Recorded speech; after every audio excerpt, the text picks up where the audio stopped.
Quem diagnostica isso? Vamos lá. Psicólogo, neuropsicólogo, neurologista. Se a criança tem dificuldade, já apresenta dificuldade escolar, psicopedagogo ou neuropsicopedagogo.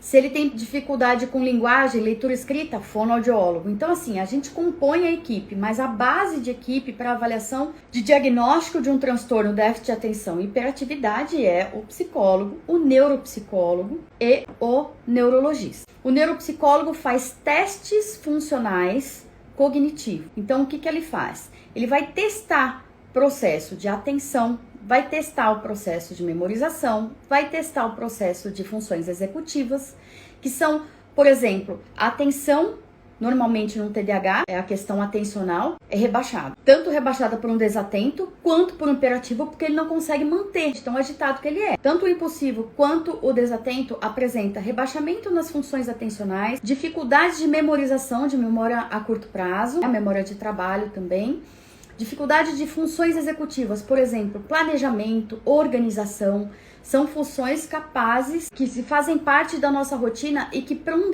TDAH é muito difícil. Quando que a gente diagnostica um TDAH? A gente consegue, eu tenho um caso de diagnóstico de TDAH com 3, 4 anos de idade, porque é clássico, porque você olha e fala, isso é um TDAH. O neurologista bate o olho, ele fala, não tem o que falar, é um TDAH, você não precisa de mais nada. Hoje a gente tem escalas de TDAH para a escola, para pais, para a própria criança a partir dos 6 anos de idade. Além disso, a gente tem escalas comportamentais para diagnóstico de TDAH também, mas o principal são essas funções cognitivas que o neuropsicólogo faz.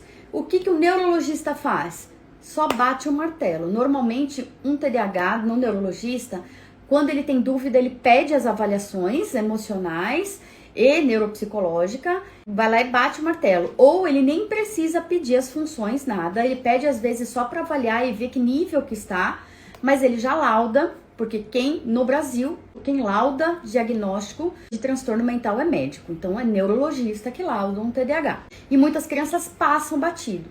Esse laudo pode ser muito cedo, como eu falei, uma coisa muito clínica, visual, mas normalmente o TDAH ele é diagnosticado entre os 8 e 12 anos de idade. Entre 8 e 12 anos a gente tem o grande pico do desenvolvimento do transtorno e, de fato, o fácil diagnóstico chega nessa fase. Após os 6 anos de idade, a gente pode fazer as avaliações de funções cognitivas. Então, a gente consegue, a partir dos 6 anos, ter todas essas avaliações de função cognitiva. Antes, a gente não tem teste padronizado para isso. A gente tem alguns testes que supõem